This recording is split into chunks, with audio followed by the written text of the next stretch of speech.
আজকে আনন্দবাজার পত্রিকায় লিপ্পন আর্ট সম্পর্কে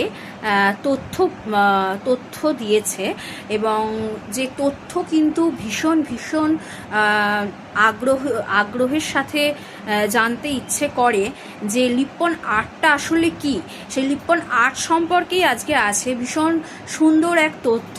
সেখান থেকে জানতে পারা যাচ্ছে যে লিপ্পন আর্ট সম্পর্কে যদি আমরা জানতে চাই, লিপ্পন আর্ট বা লিপ্পন হস্তশিল্প, আর লিপান শব্দের অর্থ হলো প্রয়োগ করা।